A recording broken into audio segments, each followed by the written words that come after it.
오늘 성경 말씀은 마태복음 13장 31절에서 32절입니다. 기독교는 신구약 성경 위에 세워진 신앙입니다. 성경이 없으면 기독교도 없습니다. 그만큼 성경은 절대적 가치를 지닙니다. 성경은 하나님과 하나님 나라를 선포합니다. 애써 설명하거나 설득하려 하지 않습니다. 독자의 논리를 염두에 두지도 않습니다. 특히 성경은 하나의 주제, 하나의 통일성에 일관되게 집중합니다. 그런 면에서 성경은 66권의 전집이 아니라 하나님 나라를 이야기하는 한 권의 책이라 할 수 있습니다. 그러면 성경은 하나님 나라에 대해 어떻게 말하고 있을까요? 이 시간 하나님께서 당신의 나라를 어떻게 이루어 가시고 있는지를 알아보겠습니다. 이스라엘 백성들은 속죄 제사를 드릴 때 양을 잡아 그 머리에 손을 얹고 자기의 죄를 전가하는 의식을 행했습니다. 제사장이 칼로 양을 죽이고 피 흘려 죽인 양을 태워 제사를 지내는 것으로 자신의 죄를 용서받았습니다. 이렇게 죄사함을 위해 흠없고 깨끗한 양을 죽이듯 내 죄를 대신해 피 흘려 죽을 어린 양으로 예수님이 이 땅에 오셨습니다. 예수님이 태어날 당시 헤롯 왕은 유대인의 왕이 태어났다는 소문을 듣자 반역이 일어날까 봐 두려워하였습니다. 그래서 베들레헴에 사는 2살 아래 아기들을 모두 죽이라고 명하였습니다. 이때 천사의 지시를 받은 요셉과 마리아는 애굽으로 피신하였습니다. 그래서 아기 예수는 화를 면할 수 있었습니다. 그런데 마가복음 2장에서 이 사건을 이렇게 기록하고 있습니다. 요셉이 일어나서 밤에 아기와 그의 어머니를 데리고 애굽으로 떠나 헤롯이 죽기까지 거기 있었으니 이는 주께서 선지자를 통하여 말씀하신 바 애굽으로부터 내 아들을 불렀다함을 이루려 하심이라. 이 구절의 의미는 모세로 거슬러 올라갑니다. 모세는 여호와께서 나와 같은 선지자 하나를 일으키실 것이라고 하였습니다. 이 말씀을 기억하는 이스라엘 사람들은 애굽에서 이스라엘 백성들을 구출한 모세가 제1모세라면 다시 이스라엘을 로마로부터 구원하기 위한 모세와 같은 선지자, 곧 제2모세인 메시아가 나타날 것이라고 믿었습니다. 그런데 애굽으로부터 내 아들을 불렀다함을 이루려 하심이라 라는 말은 헤롯을 피해 애굽으로 갔던 예수님께서 다시 애굽에서 나오는 것을 예언의 성취로 말하고 있습니다. 애굽에서 노예 생활하던 이스라엘 백성들을 구출한 모세처럼 이제 로마에서 종살이하는 지금의 이스라엘 백성들을 예수님께서 불러내실 것이라는 의미입니다. 예수님이 광야에서 40일 동안 금식하고 사단에게 시험을 받으신 사건은 제1모세가 출애굽하여 광야에서 40년 생활을 한 것과 일맥상통합니다. 먹을 것이 없다고 아우성쳤던 광야의 이스라엘 백성들은 하나님이 만나와 메추라기 반석을 쳐서 물을 주셨음에도 불구하고 불순종하였습니다.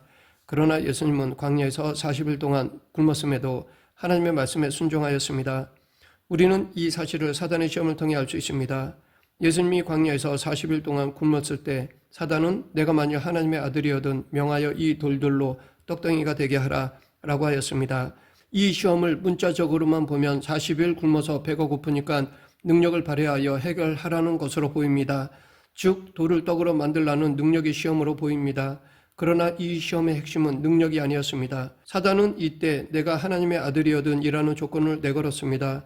예수님께서 세례 요한에게 세례를 받고 물 위로 올라오실 때 이미 하나님께서는 예수님에게 너는 내 사랑하는 아들이요 내 기뻐하는 자니라고 말씀하셨습니다. 그러있기에 사단도 예수님이 하나님의 아들임을 알고 있었습니다. 그런데 예수님이 육신을 가지고 이 땅에 오셨기에 40일을 굶자 내가 정말 하나님의 아들이야? 내가 만일 정말 하나님의 아들이라면 지금 돌을 떡으로 만들어봐. 그러면 하나님의 아들임을 입증할 수 있어 라고 비아냥거린 것입니다. 사단은 예수님의 능력을 시험한 것이 아닙니다. 사단은 예수님이 하나님의 아들이라는 사실을 회의, 의심하도록 한 것입니다. 그러나 예수님은 사람이 떡으로만 살 것이 아니요 하나님의 입으로부터 나오는 모든 말씀으로 살 것이라 라고 말씀하셨습니다. 예수님은 세례받을 때 하나님께서 자신에게 너는 내 사랑하는 아들이요 기뻐하는 자라고 하신 말씀을 믿음으로 확신하셨습니다. 하나님은 출애굽한 이스라엘 백성들이 당신의 말씀을 믿고 살기를 바라셨습니다. 그러나 이스라엘 백성들은 광야에서 내가 너희 하나님인 줄 알게 하셨다라는 말씀을 믿지 않고 어려움이나 고난 앞에서 하나님을 원망했습니다. 반면에 예수님은 광야의 이스라엘 백성들처럼 자기 존재를 증명하라는 시험에 실패하지 않았습니다. 어려움이나 고난 앞에서 하나님의 말씀을 신뢰하고 믿음으로 승리하셨습니다. 사단은 다시 예수님을 성벽 꼭대기로 데리고 가서 내가 하나님의 말씀을 믿는다고? 그렇다면 여기서 뛰어내려봐. 성경에는 내가 하나님의 아들이라면 돌에 부딪히지 않게 천사가 와서 지켜준다고 약속했잖아. 그 말씀대로 한번 뛰어내려봐 라고 비아냥거렸습니다. 하지만 예수님은 사단의 시험에 넘어가지 않고 단호하게 말씀하셨습니다. 주 너희 하나님을 시험하지 말라. 즉 당신은 말씀대로 되는지 안 되는지 하나님을 시험하지 않겠다는 뜻입니다. 그러자 이번에는 사단이 예수님을 데리고 지극히 높은 산에 올라갔습니다. 그러고는 예수님이 이 땅에 오신 목적 자체를 거부하도록 왜 고난의 십자가를 지고서 영광을 받으려고 하느냐. 그렇게 힘들이지 않고 나에게 한 번만 절하면 이 세상에 있는 모든 영광을 줄게 라고 유혹하였습니다. 그러자 예수님은 사탄아 물러가라고 외치셨습니다. 그리고 주 너의 하나님을 경배하고 다만 그를 섬기라고 하셨습니다. 예수님은 십자가의 고통을 통해 영광을 받으실 분이십니다. 그런데 사탄은 고난을 거부하도록 시험했습니다. 예수님은 시험을 물리치시고 승리하셨습니다. 모세 때 이스라엘 백성들은 광야에서 실패했습니다. 하나님께서 그들을 당신의 말씀에 의지하고 당신만을 경배하도록 애굽에서 10가지 재앙과 홍해 도하 등 여러 가지 은혜를 베풀어 주셨음에도 불구하고 그들은 실패하고 말았습니다.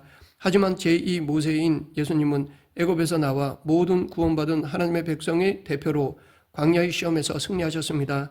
하나님의 말씀을 믿고 하나님만을 경배하는 자로 시험을 이기셨습니다. 예수님은 구약 언약의 성취자로서 이 땅에 오셨고 우리의 죄값을 다 치르신 우리의 구원자이십니다. 하나님께서 아담과 하와를 잘못 만들어서 그들이 하나님을 하나님으로 여기지 않는 죄를 범한 것이 아닙니다. 하나님이 이스라엘 백성들을 잘못 만드셔서 광야에서 범죄한 것이 아닙니다. 전적으로 그들의 의지적인 불순종이었습니다. 예수님도 똑같은 인간이셨습니다. 하지만 예수님은 모든 인간이 과거에 실패했던 일들을 온전한 인간으로서 사단의 시험과 미혹으로부터 이기셨습니다. 예수님은 공생애를 시작하시며 하나님 나라가 이 땅에 왔음을 선포하셨습니다. 사단의 권세와 시험을 이기시고 예수님이 새로운 나라를 이루셨다는 것입니다. 그리고 이 새로운 나라의 통치자로서 회개하고 하나님의 복음을 믿으라라고 외치셨습니다. 예수님의 명령 앞에 자연계도 영계도 육신의 질병도 모두 다 순종했습니다. 예수님의 기적은 새로운 통치자가 오셔서 옛 시대가 무너지고 새 시대가 열리고 새로운 질서가 시작되었음을 알리는 것이었습니다. 새 포도주를 새 부대에 담는 새 시대. 하나님이 왕이 되어 다스리시고 당신의 백성을 보존하시고 보호하실 하나님의 나라가 시작되었습니다. 예수님은 마태복음 4장 15, 16절에서 이사야 선지자의 예언이 성취되어 하나님 나라가 도래했다고 하셨습니다. 그리고 그 하나님 나라에 대해 좀 더 자세히 비유로 말씀하셨습니다. 그 중에 하나가 오늘 본문입니다. 천국은 마치 사람이 자기 밭에 갖다 심은 겨자씨 하나 같으니 이는 모든 씨보다 작은 것이로되 자란 후에는 풀보다 커서 나무가 되매 공중의 새들이 와서 그 가지에 깃들이느니라. 이 비유는 이미 하나님 나라가 이 땅에 임했다고 말함과 동시에 앞으로 더 풍성하게 자라야 할 미래적 하나님 나라에 관한 말씀입니다. 우리 그리스도인들은 미래적 하나님 나라를 사모하며 이 땅을 사는 자들입니다. 즉 죄와 사망의 권세를 깨뜨리고 부활하시고 승천하시어 지금도 이 땅을 다스리시다가 언젠가 이 땅의 심판주로 재림하시고 마침내 영광스러운 하나님 나라를 완성하실 우리의 왕 예수 그리스도를 사모하며 사는 자들입니다. 그런데 이 기쁜 소식을 우리만 알아서는 안 됩니다. 예수님은 하나님께서 택하신 백성들을 하나도 빠짐없이 다 구원하기를 원하십니다. 그래서 우리에게 가라고 명령하신 것입니다. 가서 모든 족속을 당신의 제자로 삼으라고 하셨습니다. 이미 하나님 나라가 이 땅에 도래했고 새로운 질서가 이 땅에 임했기에 하나님 나라는 온 열방 가운데 드러날 것입니다. 그러하기에 우리는 땅끝까지 가서 하나님 나라의 복음을 전파해야 합니다. 또한 정치, 경제, 문화, 예술, 과학, 학문, 미디어, 스포츠 등 삶의 모든 영역에서 하나님의 하나님 되심을 나타내야 합니다. 마지막으로 예수님의 계시를 통해 이루어질 나라에 대해 요한계시록 21장에서 말씀하십니다. 예수님은 재림하셔서 구약시대에 오실 메시아를 믿었던 사람들, 신약시대에 오신 예수님을 믿은 사람들을 다 데리고 새로운 차원의 세계로 들어가십니다. 이렇게 예수님의 재림을 통해 이루어진 새로운 차원의 나라가 새하늘과 새 땅입니다. 요한계시록은 천국을 황금, 보석, 12진주로 꾸며진 화려한 곳으로 묘사하였습니다. 그러나 천국에 대한 묘사는 단순히 외적인 것만을 이야기하는 것이 아닙니다. 거룩한 성, 새 예루살렘을 신부가 남편을 위해 단장하는 것으로 이야기합니다.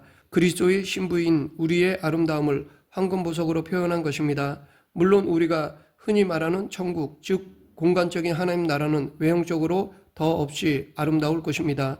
미래적 하나님 나라는 창세기에서 하신 하나님이 이르시되 우리의 형상을 따라 우리의 모양대로 우리가 사람을 만들고 그들로 바다의 물고기와 하늘의 새와 가축과 온 땅과 땅에 기는 모든 것을 다스리게 하자라는 말씀의 완전한 성취이자 회복입니다. 미래적 하나님 나라에서는 하나님의 장막이 사람과 함께 있다고 하였습니다. 아담과 하와가 하나님을 하나님으로 여기지 않은 죄로 말미암아 사람은 하나님과 단절되었습니다. 하나님의 궁극적인 목적은 죄로 인해 단절된 관계들 속에서 임마누엘을 회복하는 것이었습니다. 하나님이 우리 안에 들어오셔서 내 안에 거하시겠다는 것입니다. 그래서 영원히 우리와 함께 하시겠다는 임마누엘을 이루신다는 것입니다.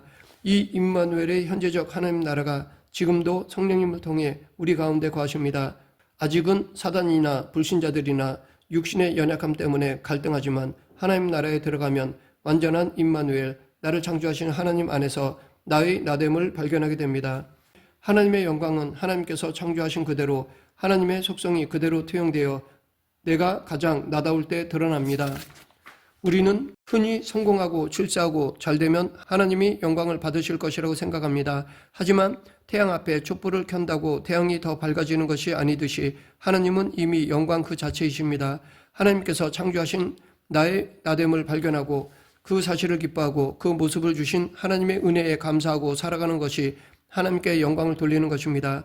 하나님께서 만드신 대로 인간이 자기 자신을 가장 기뻐할 때 하나님도 기뻐하십니다. 그런데 나 자신이 하나님의 창조물인데도 나다운 기쁨과 그렇게 만드신 하나님께 대한 즐거움과 감사를 잃어버리면 하나님은 마음 아파하십니다. 그러하기에 우리는 내가 소유한 무엇으로 하나님께 영광을 돌리려 하지 말고 나의 나됨으로 하나님께 기쁨과 영광을 돌려야 합니다. 나의 나됨 속에서 나를 창조하신 하나님을 기뻐하며 감사하며 영원히 사는 나라가 미래적 하나님 나라입니다.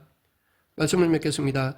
이 세상의 문화에서는 돈과 실력과 힘이 당당함입니다. 그런데 우리의 당당함은 하나님의 권세와 권능이고 하나님의 통치와 주권입니다. 우리가 하나님 나라의 백성이라는 것이 우리의 당당함이자 소망입니다. 그 나라는 반드시 올 것이기에 지금 믿는 인생의 길이 고난의 길이라 할지라도 우리는 믿음으로 그 길을 걸어가야 할 것입니다. 우리 모두 하나님 나라를 고대하며 믿음으로 살아가길 간절히 축원합니다. 기도하겠습니다. 사랑과 은혜가 풍성하신 하나님 아버지, 하나님 나라의 백성으로 합당한 삶을 허락하여 주심을 감사합니다.